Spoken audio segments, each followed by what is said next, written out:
1 करोड़ युवाओं को सिर्फ 500 कंपनियों में इंटर्नशिप के अवसर भी दिए जाएंगे। पेपर लीक की घटनाओं को रोकने और भर्ती में पारदर्शिता सुनिश्चित करने के लिए नया कानून लागू किया गया है। सहकार से समृद्धि की भावना पर चलते हुए सरकार ने त्रिभुवन सहकारी यूनिवर्सिटी की स्थापना को प्रस्ताव स्वीकृत किया है। सरकार ने प्रधानमंत्री ग्राम सड़क योजना के चौथे चरण में 25,000 बस्तियों को जोड़ने के लिए 70,000 करोड़ रुपया स्वीकृत किए हैं। आज जब हमारा देश अटल जी की जन्म शताब्दी का वर्ष मना रहा है, तो प्रधानमंत्री ग्राम सड़क योजना उनके विजन का पर्याय बनी हुई है। देश में अब 71,000 वंदे भारत, अमृत भारत और नमो भारत ट्रेन चल रही है, जिनमें पिछले 6 माह में ही 17 नए वंदे भारत और 1 नमो भारत ट्रेन को जोड़ा गया है। वन नेशन वन इलेक्शन और वक्फ अधिनियम संशोधन जैसे कई महत्वपूर्ण विषय पर भी सरकार ने तेज गति से कदम आगे बढ़ाए हैं। माननीय सदस्यगण, मेरी सरकार के 1 दशक के कार्यकाल ने विकसित भारत की यात्रा को नई ऊर्जा दी है।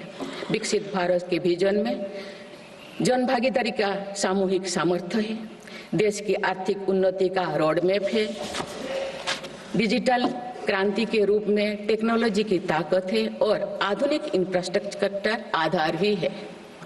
मेरी सरकार के प्रयास के बल पर भारत दुनिया की तीसरी सबसे बड़ी अर्थव्यवस्था बनने जा रही है।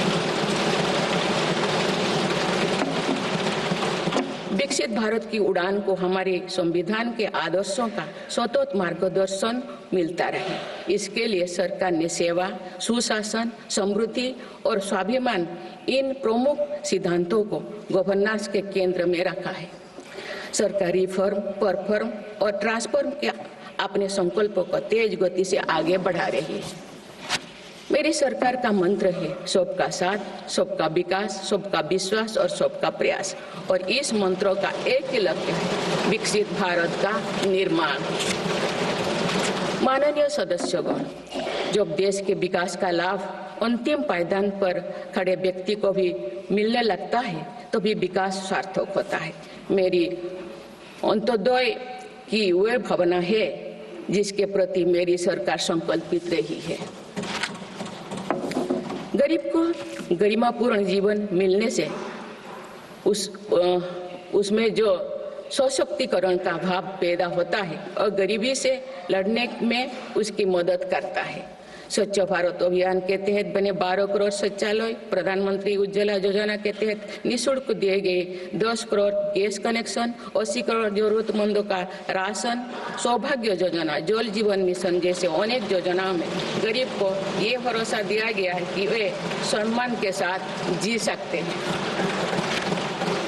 ऐसे ही प्रयासों की वजह से देश के 25 करोड़ लोग गरीबों को परास्त करके आज अपने जीवन में आगे बढ़ रहे हैं।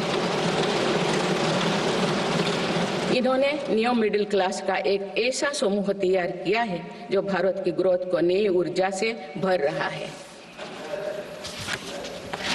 माननीय सदस्यगण, भारत जैसे देश की आर्थिक उन्नति मध्यम वर्ग, मिडिल क्लास की आकांक्षाओं और उनकी पूर्ति से परिभाषित होती है। मध्यम वर्ग जितने बड़े सपने देखेगा, देश उतने ही ऊंचा उड़ान भरेगा। जदि आपंक आम भिडी भल लगा तेब आम चैनल को लाइक, शेयर और सब्सक्राइब करने को जमा भी भूलु नहीं।